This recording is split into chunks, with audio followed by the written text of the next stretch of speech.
Hey there, Kristen Jacobson here. So here's a fun but sad fact for us.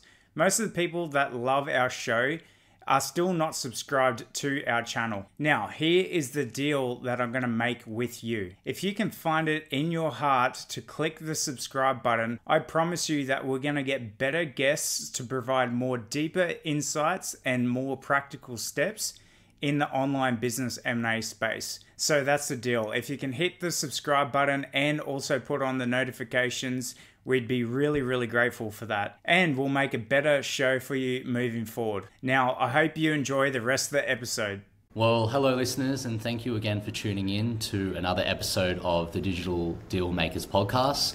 It's lovely to have you, and Kristen and I have really enjoyed the community we've built over the last weeks and getting in all your questions.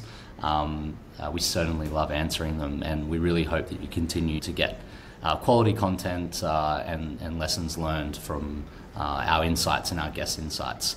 Well, today I'm super excited to have one of our leading M&A advisors at Flippa, Fiona Laidlaw.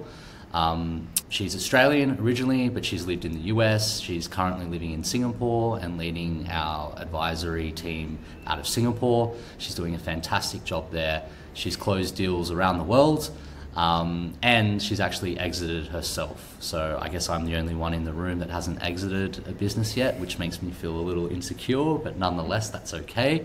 But Fiona, thank you so much for your time. Before I say any more about yourself, please, give a brief introduction about, your journey in your career, right from the beginning to where you are today.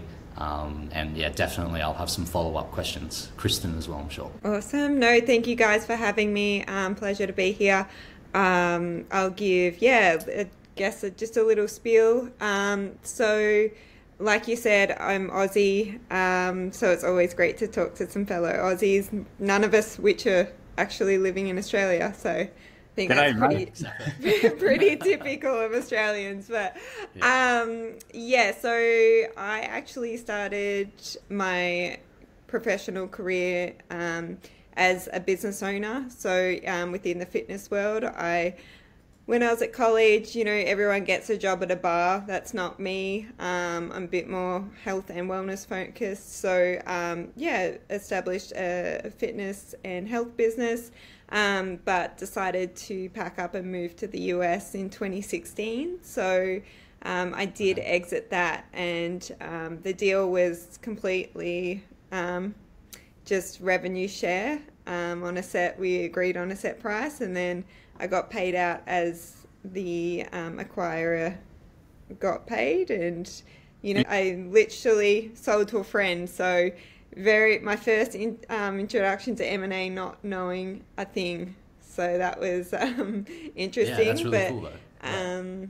It worked out. It was great, and moved over to the US, where I moved into more of a sales role, and eventually started at Flippa after being there for a little bit. Moved back to Australia for 12 months, and now I'm leading the team here at Flippa in the Australia Pacific New Zealand region. Yeah, I mean, nice. I'm super interested to know about the differences in culture, because I imagine going from Australia to the US, I mean, of course, there are some similarities, but also differences. But please tell me, I mean, I'm really interested to hear your perspective. Please tell me. Yeah, so you're right. In Australia and the US, as you can imagine, there's some similarities. I love the Americans. I think they're so friendly. I mean, Aussie accent always helps.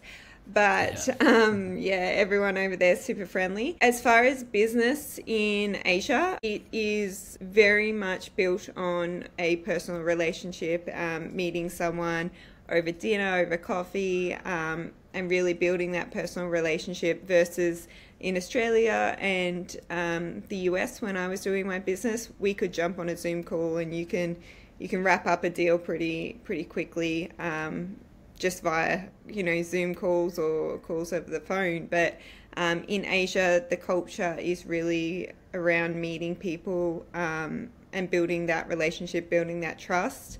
in different areas of Asia. It's even more focused on that as well. Japan is known to be, very much you need to be able to shake someone's hand to get a deal done. So, it's actually, I prefer to do business that way, so it suits me.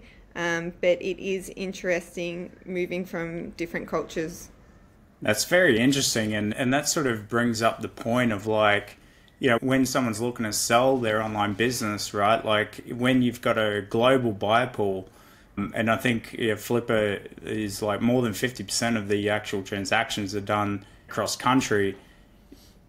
As a seller, really understanding what the cultural fit is for that particular buyer and working with them, because you do have to promote that business and actually work on the deal to get it done. So, and that's very much true for, Dom and I experience this a lot in the Europe region, where each country in Europe is very specific in terms of how they do deals. So having that expertise and that knowledge, it definitely goes a long way. Yeah, I think, with different cultures in mind, right? So these soft skills and soft elements of a deal, which are super important.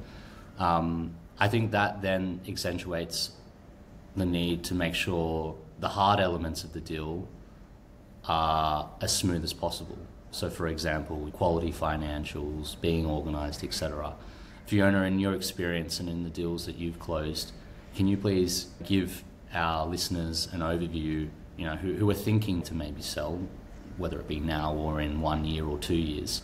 What are some of the common mistakes that you see that your sellers have made previously before deciding to sell? I'm super interested to hear your lessons learned and what you know. Yeah, so first off, I agree with you there, Dom. I think having done a lot of cross-border transactions, because the differences in culture comes into play, it is really important to have your foundations in order. And I think a couple of really important foundations that business owners need to have in order for a successful sale, and when they don't, it does typically lead to the deal not going through. Documentations all being in order. So when I talk about documentations, yes, I mean the financials and having your P&L, up to scratch and organized, tax documents and any verification of funds in order. But I also mean things such as contracts with suppliers and your SOPs and employment documents if that's necessary and things like that. So I think a lot of people tend to focus on just having their financials in order, but it extends beyond that, because if you don't have a contract with her supplier and that supplier is going to stop supplying next quarter. So that supplier actually is really important for her business because they supply 80% of what the revenue brings in. So the business, the valuation of that business is just going to tank. So that's an example of not just having your financial documents in order. So it sounds like, ultimately, even if you are looking to sell or not looking to sell, like having these things organized and updated is just generally good business. Yeah. From my view, and this is what I try to encourage my sellers or the sellers that are thinking to sell and talking to me beforehand, you're going to have to do it anyway, right? It's a net benefit. Even if you don't sell, having organized information about your business to help drive business decisions is a good thing. So, when I do get a bit of pushback from sellers on some of the documentation that I want them to have before a certain date, it's important for them to, and they do realize over time once they do it in retrospect that, had I known this while I was running the business, things would have been a lot easier. And it's kind of, keeping your room in order, your bedroom in order. No one likes cleaning your room, when you're younger, but you do it because it gives you clarity. It gives you, a good sense of well-being. It keeps everything organized. It means that you can find things faster when you need. So it's similar to running a business in a way. Like have your room in good order. Time comes when you need to sell or find out information about the business. It's readily available and accurate. Yeah. Oh, sorry, you go, Fiona. Yep. Yeah, I was just kind of going to elaborate on that, and I think that comes to the expectations on evaluation as well. If you don't have the business or the room in order, as Dom was kind of saying, you don't have an understanding depth enough to make an accurate expectation on your valuation. You're guessing based on a bias opinion, right? Like, you're always going to think your baby is the best looking in the room, or your business is the best, right? Because you've put the heart and soul into it. But if you've got your documents ready, you've got your financials in order, you have the facts that then you can either back up exactly what I was thinking and maybe I'm not being realistic, and you're just going to have a better expectation and more realistic expectation around your valuation. Absolutely. 100%. I mean, the number of times that I've spoken to sellers and, gone through the financials and, for the first time they discover, what their advertising costs over sales are, or, what their net profit margin really is. That's a good exercise to go through if you haven't done that already. But yeah, in saying that too, as a business, going through that, like, it's not really the focus of business owners generally, but so I'm guessing there are ways to, even if you don't want to do it, having someone in the business or a third party helping you actually get that in order. So Fiona, is there like usually sort of like recommendations for people that, know that it's important, but don't actually want to, go through and do all of it themselves because they're just not wired that way? Like, for example, the financials and bookkeeping, like, what do you generally recommend for those sellers? Yeah, I mean, I was not wired like that, right? I was pretty much just as long as the money was cleared in my account, I was good, but definitely not wired to do that. So I think something that is done really well here in Asia is the community among business owners. And I know it's done really well in other regions of the world, Europe in particular as well. But there's particular groups where business owners will get together, they will socialize and network, and but also there's WhatsApp groups where they'll connect and say, hey, what's the best accounting software that I can use for this, this, and this, or who has a recommendation on this? And I think using people within your network who have either gone through it before or seeking advice of someone like, not necessarily a M&A advisor, right? But someone that is a professional is really important as well. And when it does come to sell, I think one of the biggest mistakes people do make is not seeking advice. It would be like, I would never sell a house without a real estate agent, right? I think, of course. I think selling a business without a M&A broker or advisor is something I did. And I mean, it worked out in the end for me, but I don't think I got the best deal, right? Yeah, well, similar to what you said, Fiona, I went through the process of selling the business myself. And that was probably the hardest thing that I've ever done in business. And if I was to do this again, even knowing what I know, I'm going to outsource it. I'm definitely not doing it myself.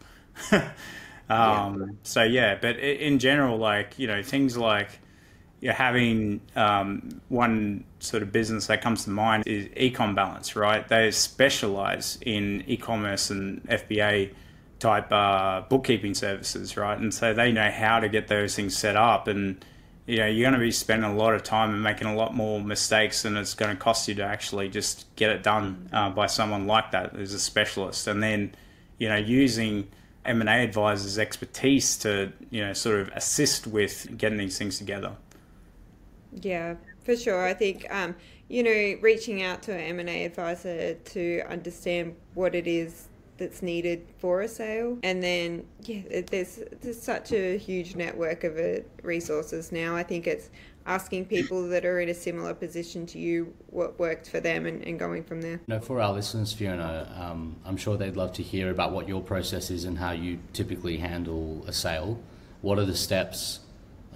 We've covered it in a podcast before about the M&A process.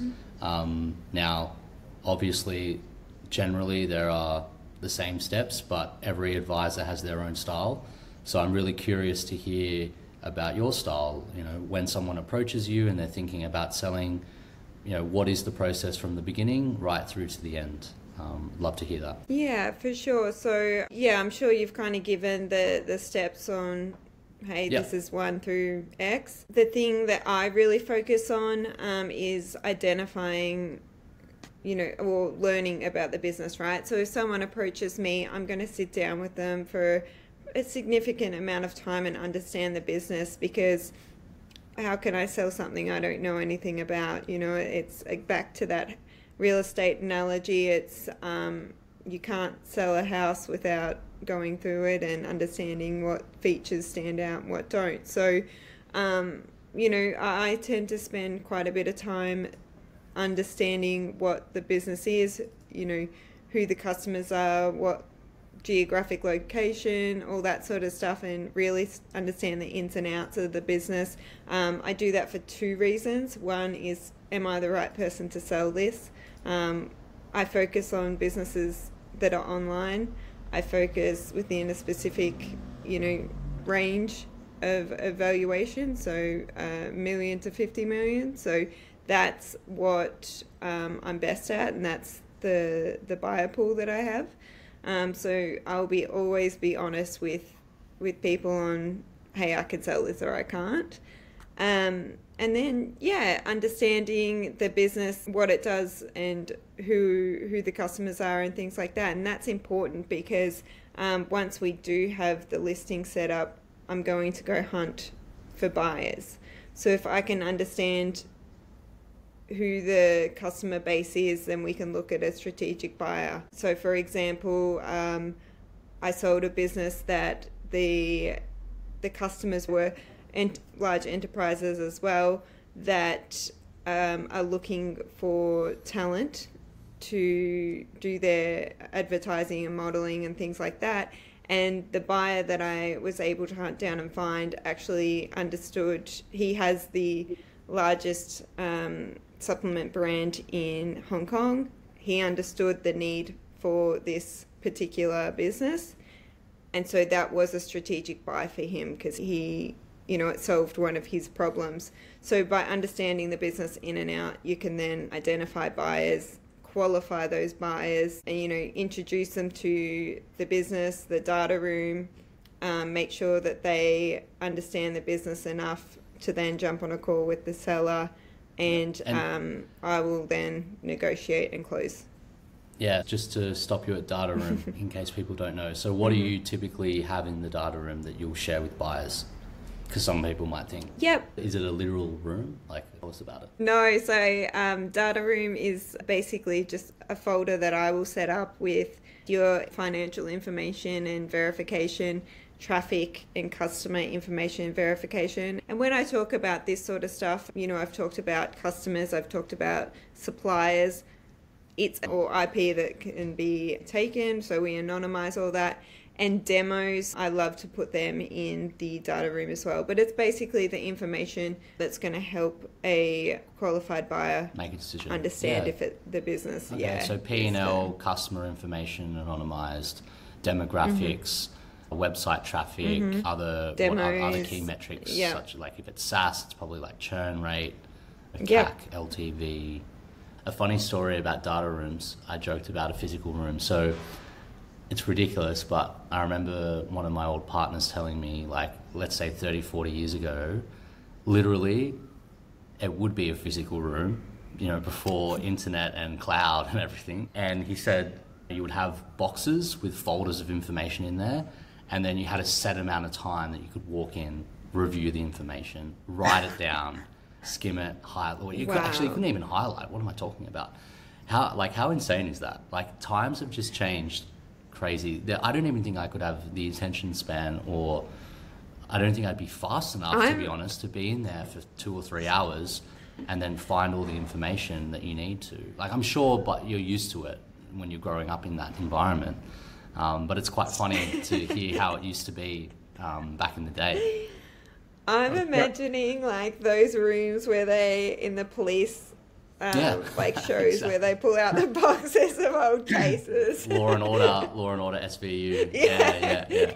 Interestingly enough, like when we talk about physical files, like one of the due diligence processes was to actually provide the physical files to the business that I was, selling the finance business to. And I gave them like, basically didn't have it, right? But they required it. So I basically just printed about $5,000 worth of documents and gave it to them. Wow. But I was going to say, like, we've gone from that to, maybe in the future, in the not so distant future, we'll have like a metaverse deal room where you can look around on your those Apple Vision Pro things. I mean, maybe you wouldn't have been able to. I was going to say you wouldn't have been able to do a US to Australia transaction, or it would have taken a really long time. Exactly. Yeah. Accessibility. Yeah, absolutely. Accessibility is just crazy. I mean, we don't like talking too much about Flippa. Obviously, we love it, and it is a great platform for people to close deals on there. But 70% of Flippa's deals are cross-border transactions. So, I mean, that's an example of technology. Yeah, exactly. Imagine only being siloed into domestic deals. So that's super interesting. I mean, who knows? Our kids in 20 years' time or whatever will probably be laughing at us that we use Google Drive or Deal Room or different types of providers. They'll be doing deals in 5 days, 3 months. There will be robots that can read everything crazy. Probably, and it's probably already happening. But It's probably not even 20 years away. It's 5 years away. But yeah, I was going to say, Fiona. So we've talked about one major mistake that sellers make in terms of looking to sell their businesses. Generally just not having the business packaged up in a way that can be easily presented to a buyer where they can make a decision relatively quickly. Let's say that all of that information is ready, the deal room, whether it's physical or virtual, is prepped up. What are some of the other common mistakes that you see sellers make that effectively just tanks a deal or loses their possibility of even really getting a decent deal?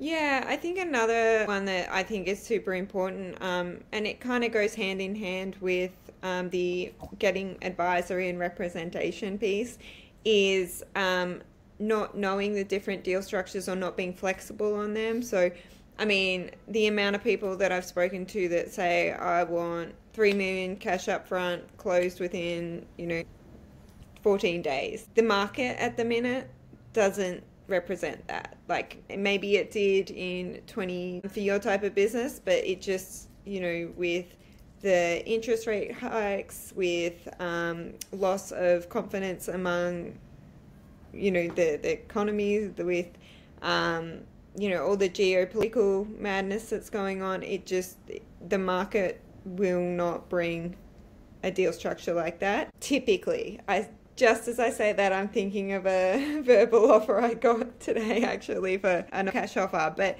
I think just having someone to speak to or educating yourself on the different deal structures of, what seller financing, does the market dictate 80% seller financing, or does it dictate 30% seller financing, and what are the risks associated with that? I think there's a bit of buzz around buyers at the moment of offering 100% seller financing. I personally wouldn't advise that for anyone that I'm working with, just because of the risks associated with that. So I think having the representation does help you not only consider other types of deal structures that the market dictates at the moment, but it also helps protect you against being taken advantage of with those type of deal structures. I think also understanding things like earnouts and what the difference is from seller financing and stuff like that. So yeah, having those go hand in hand of being flexible on the deal structure based on the market, because that does change, but also having the representation to then protect you and the risks associated with those different deal structures. Got it. So, basically, if I'm understanding this correctly, like firstly, rather than, expecting the market to meet your demands and what you want, actually being realistic and understanding what the market's willing to offer, or, generally speaking, because, ultimately it's all kind of based on, what we experience, but, until it's on the market in front of buyers, we don't really know. So that, and then second part is, having a third party and an expert in this particular field that also can bring multiple options to the table versus, you just, you versus, for example, an e-com aggregator. And if it's a one-on-one battle and you got no options behind that, they've played that game multiple times, more than you have. So, whereas if you've got someone in your team that has done deals multiple times as well, they know how to play the game better than you might be able to. So, yeah, just a good point you brought up. I would never go into a fight with no one in my corner. It just doesn't make sense. Especially when you're up against these private equity backed aggregators or SaaS acquirers, or, I mean. A lot of them obviously have good hearts, and I know a lot of them quite well. But obviously they're in it for themselves, and they're in it to get the best deal for themselves. So it makes sense that if you're a seller, you're obviously going to have someone that represents you, that has, your interests at heart. Well, it's either that or you use what we call the FAFO method. And I won't explain what the FAFO method stands out for, but it's F around and find out. Right, so you can try and do it yourself. Yeah, like, FAFO. The podcast is PG rated. F around and find out. Yeah, I mean, in my opinion, everyone's good until they prove themselves not. Everyone's got good intentions, but at the end of the day, if I'm in a private equity position or if I'm in a buying position, I'm going to do what's in my best interest or anything else. Well, on the flip side to that, we've been talking about some of the mistakes that sellers make, but obviously, there would be mistakes that buyers make in terms of getting a deal done. So could you elaborate more on sort of what some of the common mistakes that buyers make that, could have been a good deal for them, but then they end up tanking it?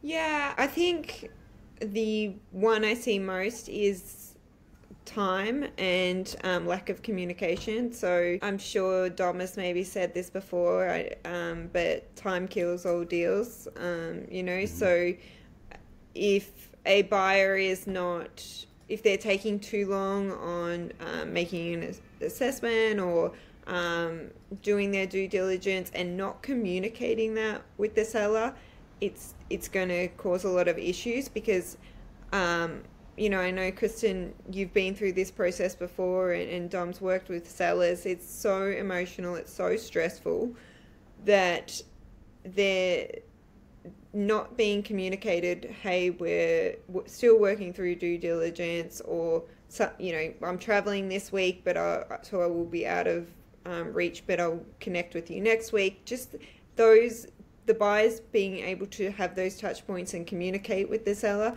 eases that anxiety, eases their want to go find other buyers, take that time and that lack of a lot of the deals, and of course creates, just anxiety and stress where they're really, it can be avoided. And then another thing that I think, particularly at the moment, there seems to be this thought process that there's no competition in the market. And yes, while the market is slowed down compared to where it was at its peak, 2021, 2020, there's still money out there. There's still good buyers. There's still people wanting to buy businesses. So, the competition is still high, and by taking too long, they're going to lose out. I think a common, and thanks Fiona, that I agree completely as well.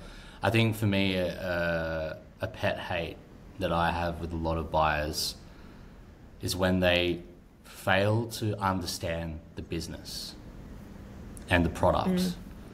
I have so many conversations with buyers that waste their own time, by the way, but also my time. I try and protect the seller from wasting their time, but because I don't usually get them involved at that point. But the amount of buyers that simply look at a business based on its P&L and financials and that's it. Like, I get it. I have an accounting background, finance background. I understand that the numbers need to work out.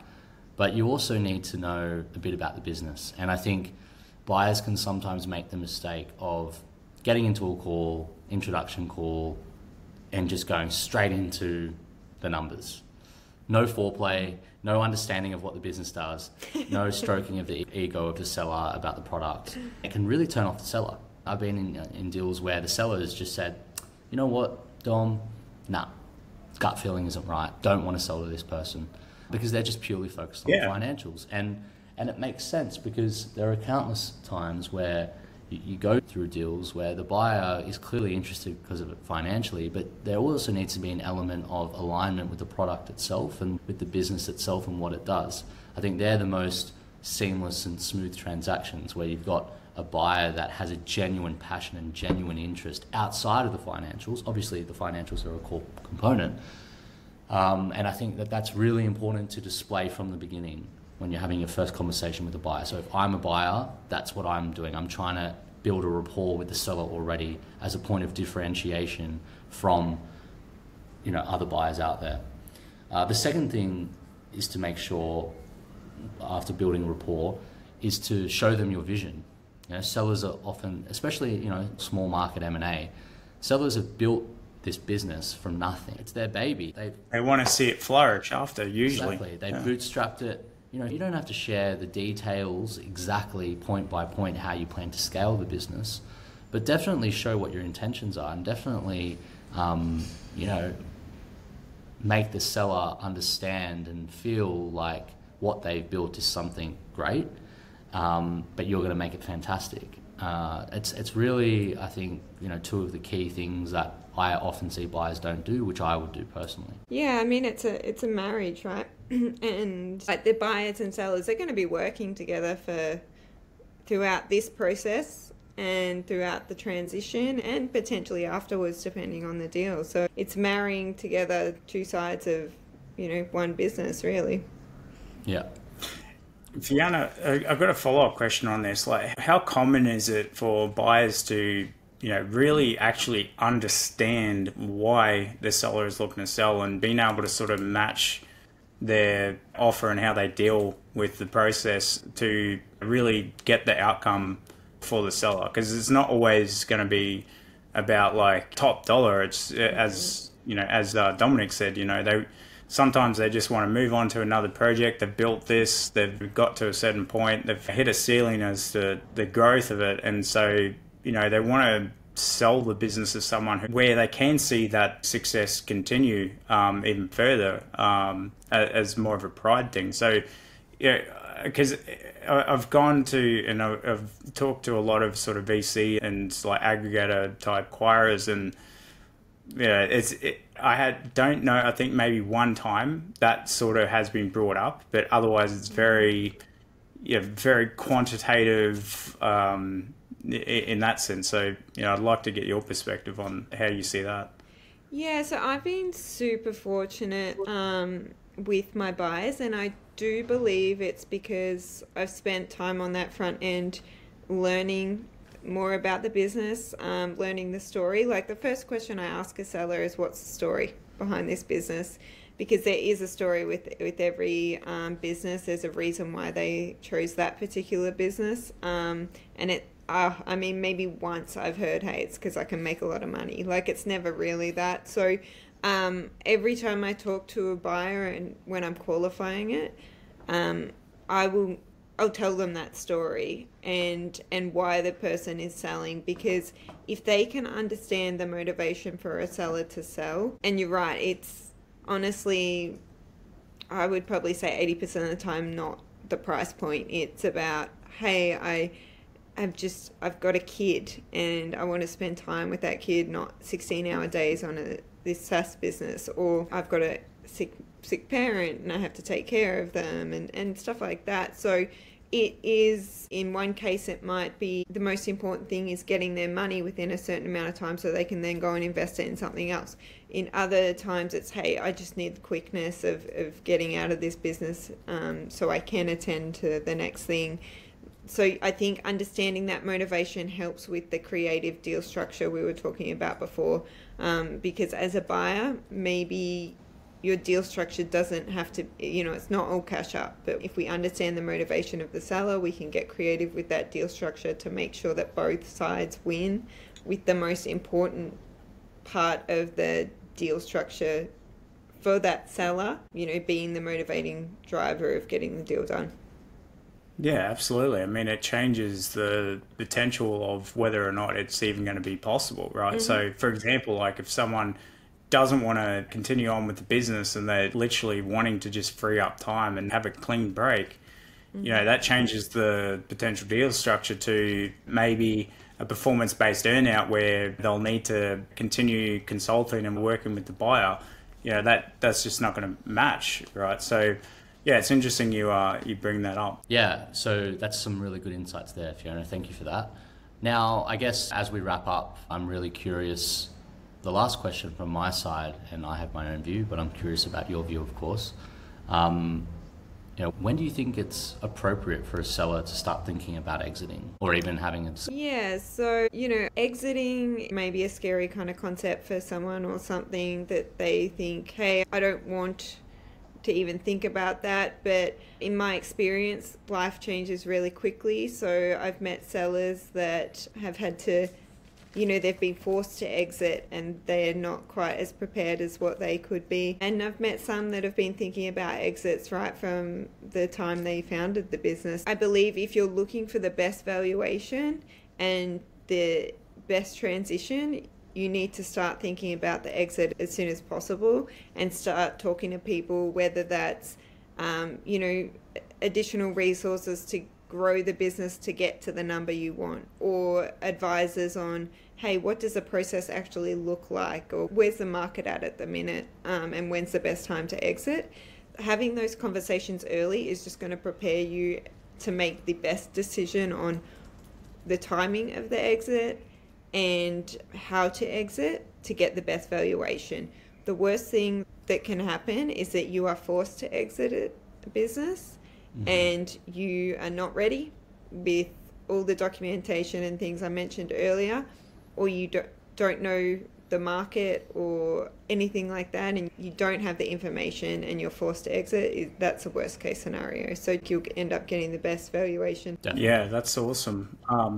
I mean, in that sense, I think a lot of people might sort of believe that you can only really start engaging with an advisor when you're ready to sell. But I mean, ultimately, we can have a conversation now, even if that means that it's a 12-month timeline or even a 24-month timeline.